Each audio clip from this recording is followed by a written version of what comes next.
let's talk about assignments. To begin, we'll talk about regular assignments. For these, you'll find that they are used for essays, projects, article reviews, basically any assignment where the student is submitting an attachment or using the text box to submit a link or a response for points. So let's take a look at what it looks like in Blackboard from an instructor's point of view. You'll go to Course Content, navigate to the module, and then Learning Activities and Assessment.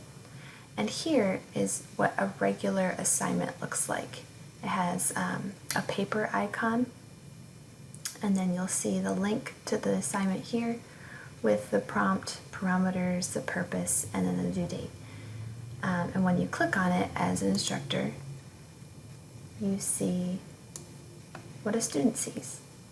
They can view the rubric, the instructions, they can write a submission, and when they click on that, it gives them the text box to type. Or they can add an attachment by clicking Browse My Computer. Now, from a student point of view, it's very similar. Let me pull that up here.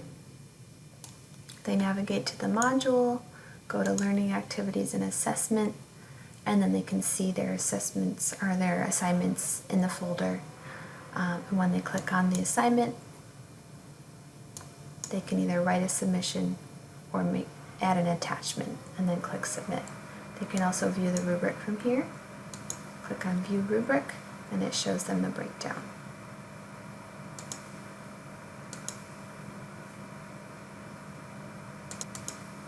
Now, another thing I want to show you is that from the instructor's point of view, you can also view the assignment from the Needs Grading area in the Grade Center.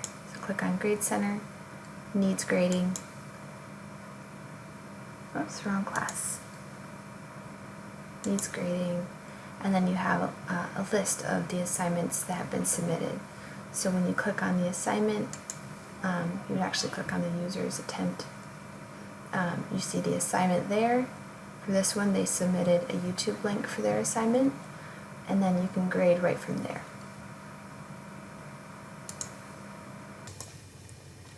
Quizzes and tests.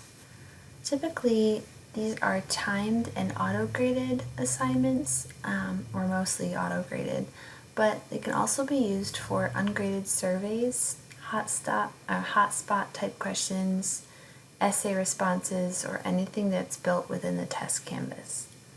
And first I want to show you what it looks like within the Learning Activities and Assessment folder. Now this is how you will see it as an instructor. There'll be a link, the instructions, and you can click on it. Now from a student perspective, the student will navigate to the folder and then click on the quiz, and when they click Begin, this is what it looks like. They have the instructions, how many attempts, and then they can get started.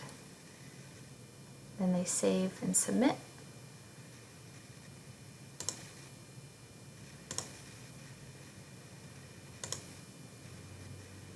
And click OK. And OK. And then they're done. Briefly, I want to show you how the quizzes look in Needs Grading, because there's two different ways they'll appear depending on whether or not the quiz is auto-graded, meaning they have just multiple choice or true-false type questions, no essays or anything, or a quiz that's a combination or just essays. So let me show you what that looks like.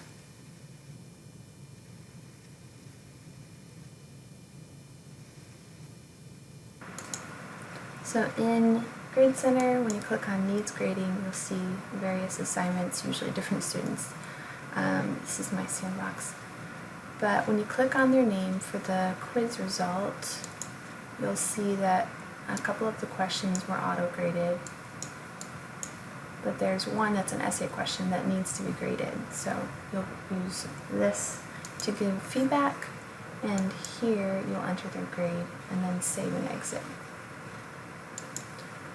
For a quiz that's auto-graded, you'll see the results in the full grade center. So go to that student and then scroll to the assessment, and you'll see,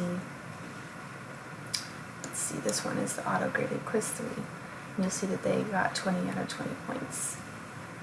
So you have some options there. You can view the grade details, make a comment, exempt their grade, or view their attempt. Blogs and journals. Let's talk about how blogs and journals are used within Blackboard. Typically, journals are used for communication between the student and the professor. So you might see some kind of reflection, while blogs are typically used for a whole class view. Generally, these features are used for informal reflective type assignments, but can be used as part of projects, for discussion, or sharing experiences in an internship or practicum. Now here we have 2 journal reflection assignments using the journal feature. This is what you'll see when you go to the Learning Activities and Assessment folder where these assignments are located. And if you click on it, you'll see it takes you to the journal. The instructions are there, as well as the option to create a journal entry. And this is what the student will see as well. When they click on Create Journal Entry, they can give their journal entry a title, type their response. They can also add an attachment, and then click Post Entry. Now for journals and blogs, another way you can access these assignments is with a tool link on the left-hand menu panel. So if you click on Journals, you'll see all of the journal assignments that are included in the course, and you can click on it, and it takes you to the same place as it does within the Learning Activities and Assessment folder. Now for blogs, let me show you an example here.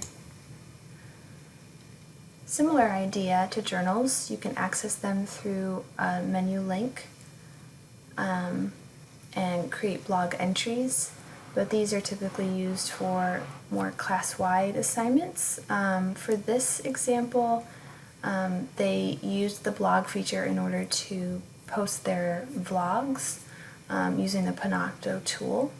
So the prompt is here, and the student will follow the instructions and then click on Create Blog Entry. And let me show you what that looks like from the instructor's point of view in the needs grading area. So here we have the journal type assignment. Click on the user, and you can see their response, and you can also see where to grade.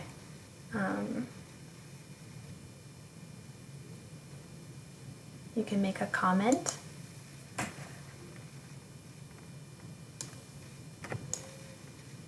And you can see that they can also have multiple responses, multiple entries for journals. And for, let me get back to needs grading here. For the blog, it's very similar. So you see they have an entry there. There's their response. And then you can grade here. You can add notes, and similar to the journal, you can add comments.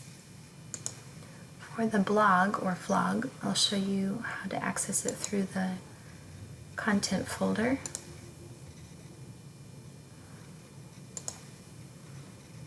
I believe it was week 2. Yes. So they navigate through course content to the Learning Activities and Assessment folder, and then they can see the instructions for their vlog, and then click on it, and it takes them right to where they will post their entry. One thing that's different about blogs and journals is, and discussion boards really, they can't really see the rubric as readily as they can for a regular assignment. So where they'll want to look for the rubric, if you're allowing them to see it, is they want to go to My Grades on the left-hand panel, and then find the assignment and click on View Rubric. The rubric will then pop up and they can view the criteria.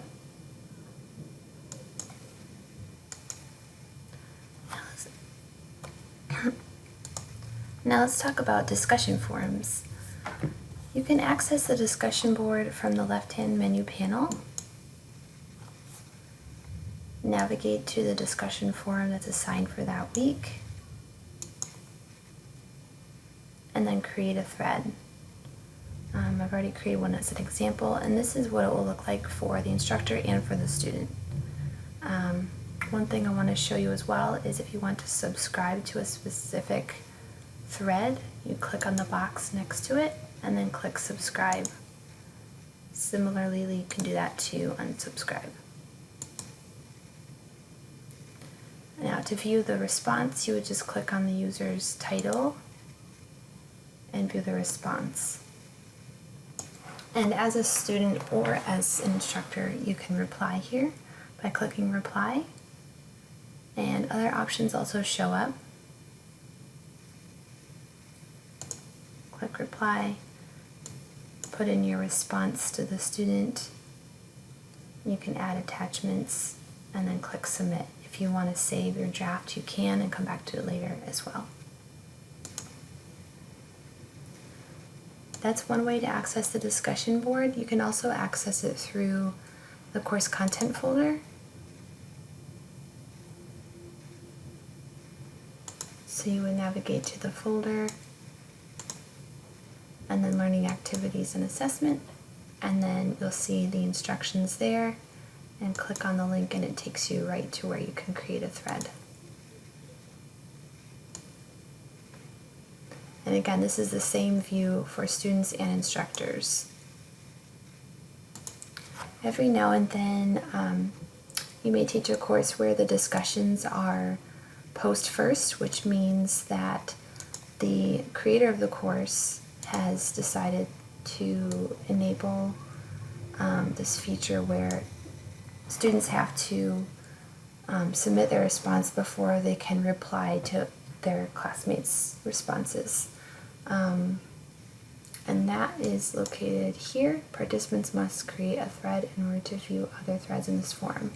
So if you notice, or if your students say, I can't see anyone's responses, you'll just want to remind them that they have to create their response to the prompt before they can view others. That's called post first. Now, just briefly, I want to show you what a discussion response looks like in needs grading. You'll see here it says discussion, and click on the user. You can read their response and grade from there. Typically, you'll see that they have more than one because they've replied to their classmates. So you can see all of them listed there. But since this is just my response in my sandbox, we can't see that. Let's talk about clearing attempts and finding the access log. To clear an attempt, you'll want to go to the full grade center and then click on the down arrow next to the exclamation point for that user's attempt for that assignment. Then click on View Grade Details. And then you're given some options, and you'll click on Clear Attempt.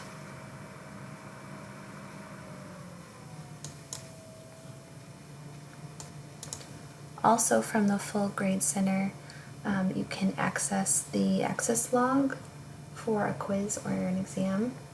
So you'll go to the down arrow next to their attempt.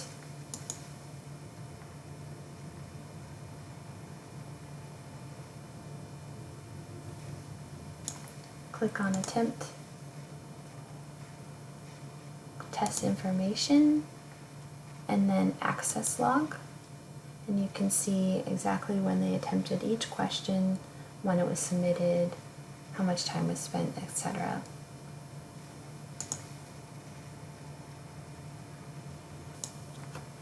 Let's talk about student disability accommodations. In order to accommodate a student that needs extra time for a test, you'll want to navigate to the test in the Learning Activities and Assessment folder. Click on the down arrow in order to edit the test options.